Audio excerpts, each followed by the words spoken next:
Leitura do livro História de um Homem de Pietro Baldi. Capítulo 10. O problema da riqueza, do trabalho e do Evangelho. Quem não trabalha, não come. São Paulo. Não é a riqueza em si que merece condenação, porque ela é a força que pode, quando bem empregada, ser um meio poderoso de realizar o melhor.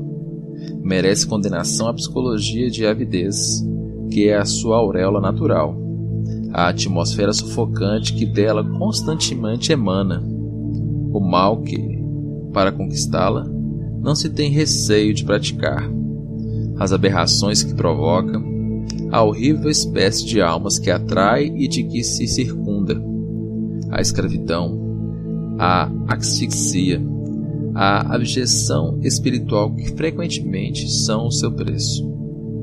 Para libertar-se de tão triste companhia, era preciso livrar-se da sua causa. Não era fácil.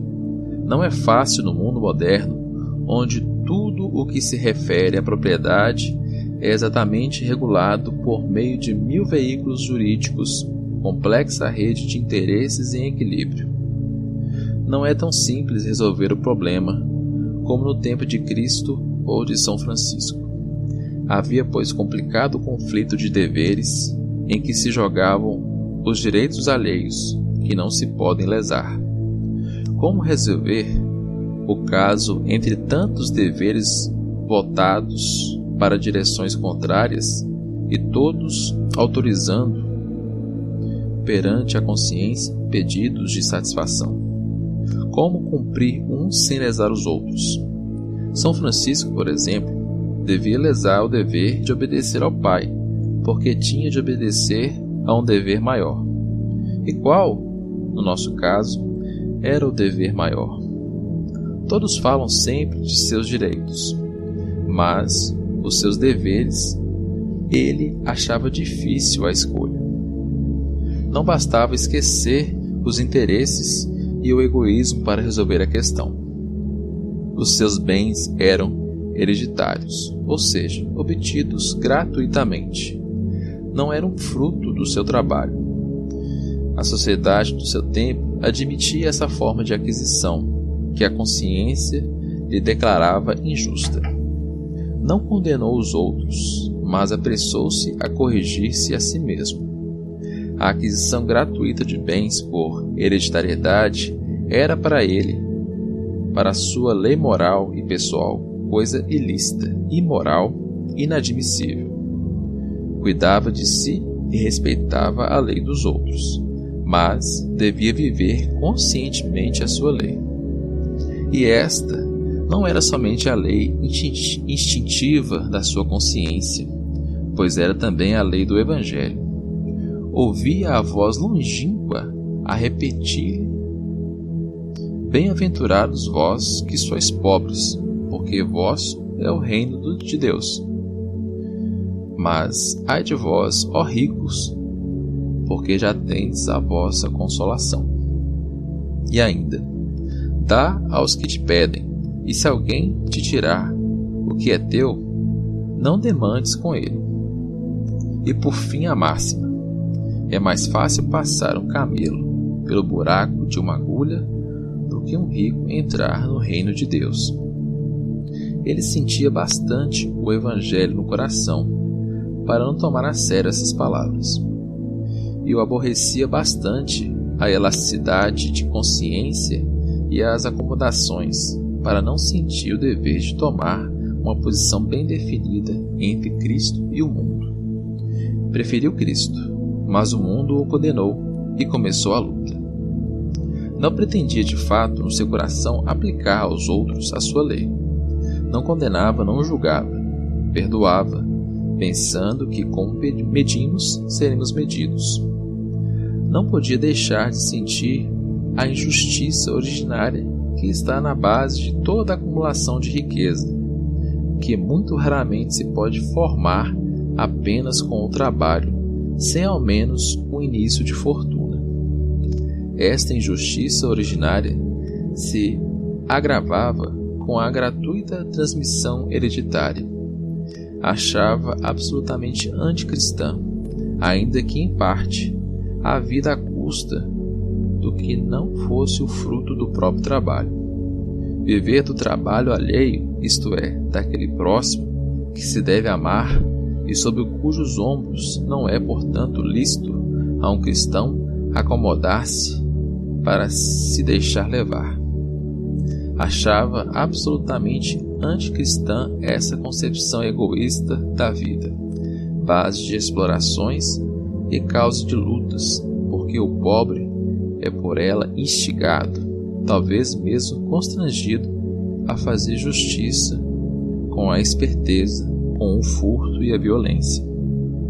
As religiões preferiam acomodar-se, passando por cima desse ponto fundamental de equidade evangélica, mas ele quis estar inocente diante das condescendências anticristãs e das suas tristes consequências morais e sociais.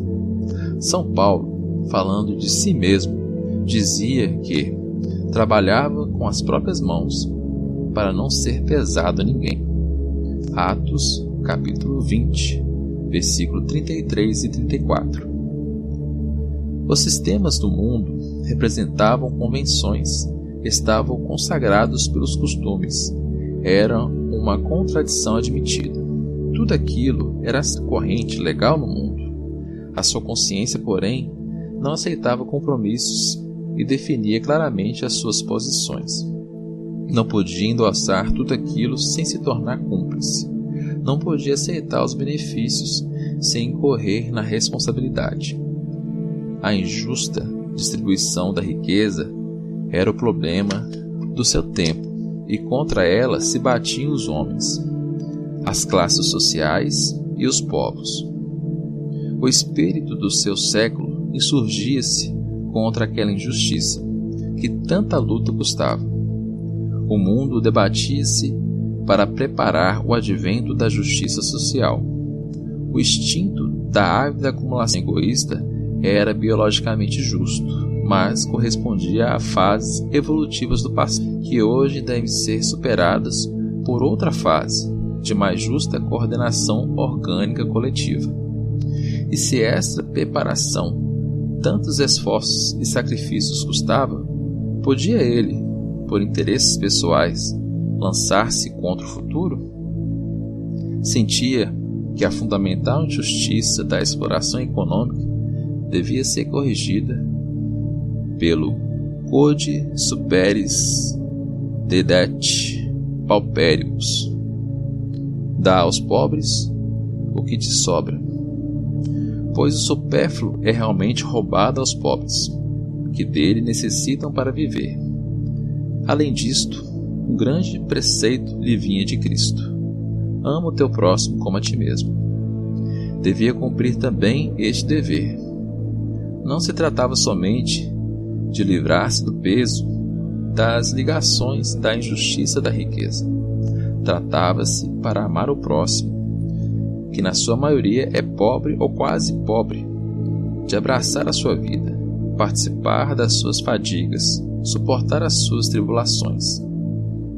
Tratava-se de trabalhar com a maioria e de ganhar o próprio e justo pão cotidiano. Tratava-se de caminhar seriamente com o povo, começando por si mesmo e não pelos outros, pelos deveres e não pelos direitos, praticando antes de pregar. Sentia na consciência que só o fruto do seu trabalho podia ser honestamente seu. Sentia que essa era a forma da verdadeira fraternidade, a verdadeira realização da justiça social. Considerava o trabalho não só como dever para com o próximo, mas como direito, na escola da sua formação individual. Segundo a velha concepção, os valores maiores são ante a qual o homem é um meio. Segundo a sua concepção, que era o maior valor é o homem, ante o qual a riqueza é um meio. Se antes se antepunha a riqueza ao homem, amanhã se deverá antepor o homem à riqueza. O trabalho, então, não é mais um meio de aquisição de bens econômicos, mas uma forma de exercício e aquisição de capacidades novas, a que cada um tem o direito de ser admitido, porque isso representa a sua formação e a sua evolução. Assim, concebido o trabalho, ele quis a sua parte, como dever e como direito. O fato de haver tomado espontaneamente a parte que lhe cabia no peso da vida, proporcionava-lhe, por fim, implicitamente maior estabilidade de posição social, que é sempre mais solidamente equilibrada quanto mais embaixo, quanto mais se aproxima da normalidade e se afasta da exceção. Mas tudo isso não era fácil realizar. Quem o haveria de ajudar? Com a ação começaram as dificuldades. Toda a rede de interesses que se forma em torno de uma riqueza reagia. Tudo quanto já se formou e estabilizou em qualquer posição representa um equilíbrio que se defende e resiste. Em qualquer lugar e momento se formam prontamente essas coalizões, esses tácitos consensos em que se harmonizam tão espontaneamente os homens, quando veem nisso uma unidade, uma utilidade, e que são verdadeiros organismos armados contra tudo. Para se libertar a si mesmo, devia libertar também muitos dos seus dependentes, ou seja, desalojá-los de suas posições a que estavam bem agarrados, pois pensavam de maneira bem diversa. Sucedia-lhe, em menor proporção, como a certos chefes que são os servos da casca, que o sustém na posição enquanto isso lhe convenha. Aprendeu assim logo a conhecer a verdadeira face do homem. A sua particular experiência o levava à conclusão de que administrar pode ser sinônimo de roubar. Bastava deixar-se administrar para conseguir de pronto a libertação. Mas ele não era um inepto que se deixa destruir por preguiça ou incapacidade, e não podia absolutamente fazê-lo em benefício do furto. Não podia ser proprietário sem se tornar cúmplice responsável. Assim percebeu que a libertação de um patrimônio para atingir a pobreza franciscana era problema moral e material muito complexo em nosso mundo moderno. A mesma humanidade que lhe pedia fraternidade ou impedia de realizá-la com a sua feroz avidez, demonstrando-lhe como o mundo é pouco disposto a compreender tais sacrifícios, que, entretanto, tem a coragem de pregar e de pedir. Percebeu quanto é difícil para o indivíduo, no mundo estruturado em sentido oposto, saber resolver o problema da exploração econômica sem provocar qualquer prejuízo.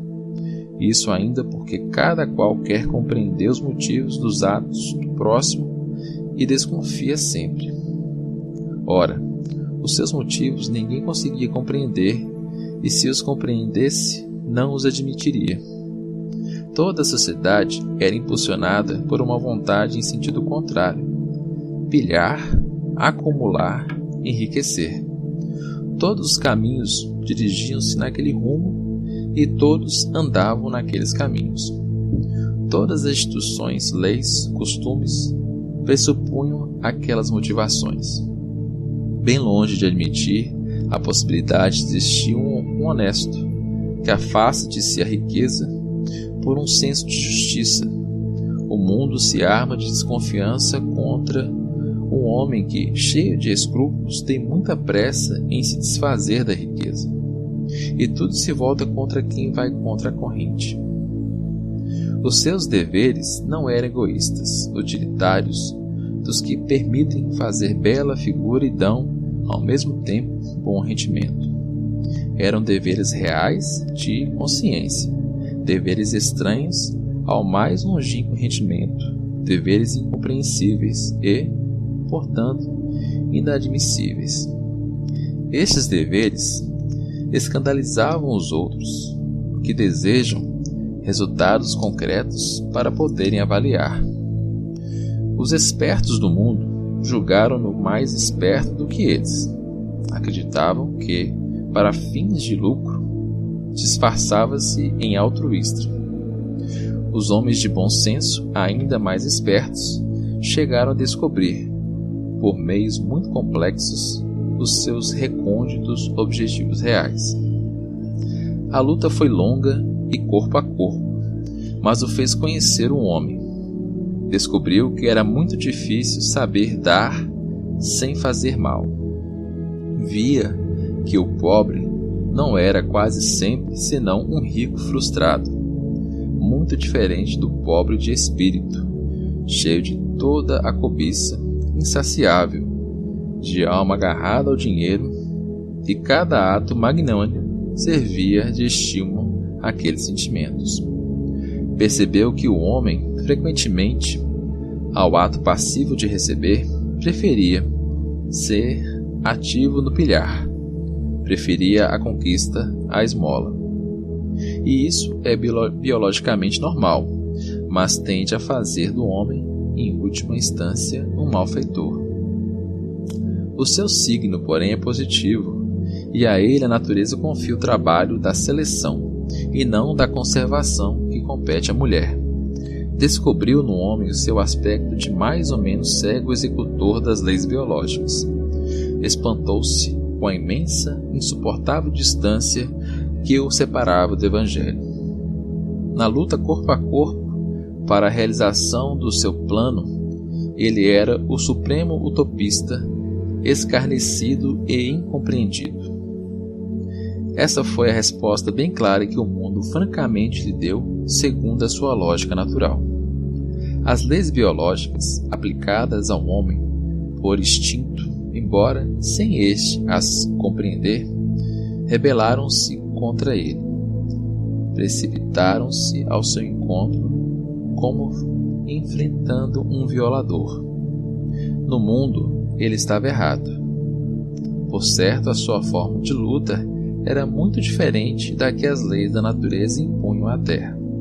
Buscava uma seleção muito elevada, muito complexa e de muitos remotos resultados para que as suas ações pudessem ser admitidas no mundo em que se desenvolvia outra luta, dirigida no sentido de outra seleção. De resto, aquele mundo estava bem solidamente situado e equilibrado, e, na sua férrea lógica, no âmbito do seu plano, tinha razão.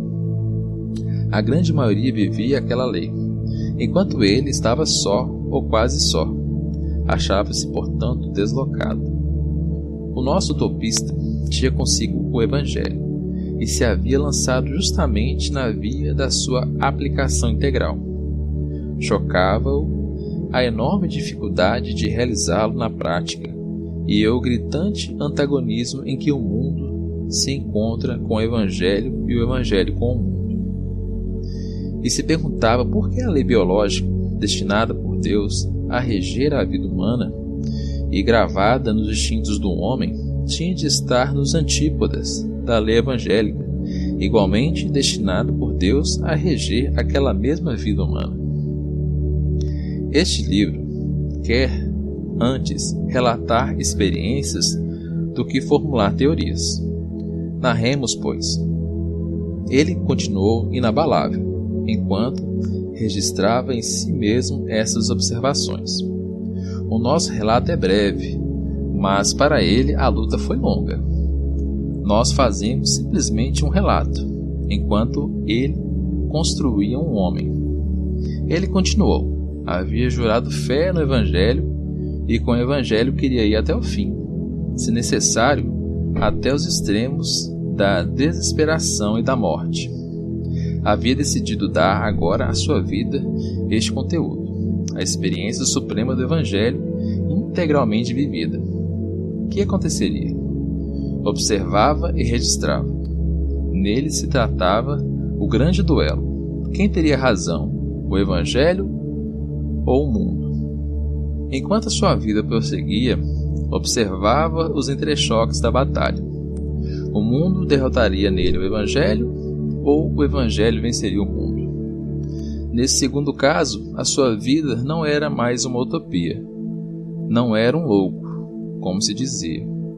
O triunfo do seu espírito estaria completo, a via excepcional que seguiria não era errada.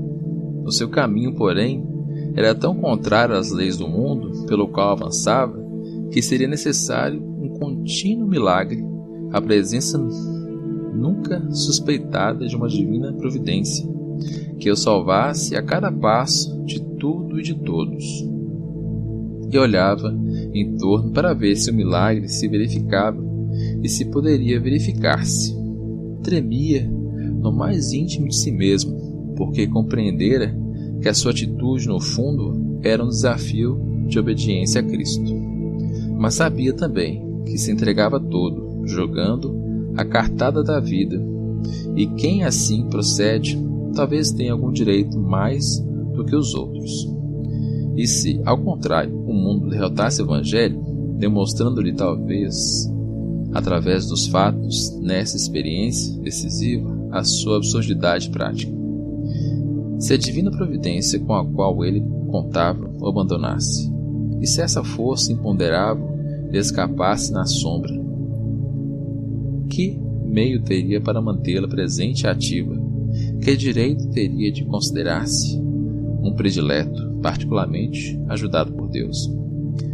A sua fé era grande, empenhava a vida em confiança sob a palavra de Cristo. Era então assim terrivelmente forte a voz de Cristo nele? E se este Evangelho sobre o qual empenhava todo o seu ser, investia todas as ações e todo o capital da sua vida, o traísse, o que lhe restaria? Resta-lhe-ia uma coisa simplicíssima: o direito de dizer em plena consciência, de alma nua diante de Deus, e em nome da divina justiça, que, seguindo o Evangelho, tinha errado, e que não é prudente acreditar sem ver. Na sua alma se teria dado um terrível abalo, que teria sido a sua destruição. Mas que lhe importaria a sua alma, quando naquele abalo teria caído também o seu Cristo e o seu Evangelho? O dilema era impiedoso e tremendo.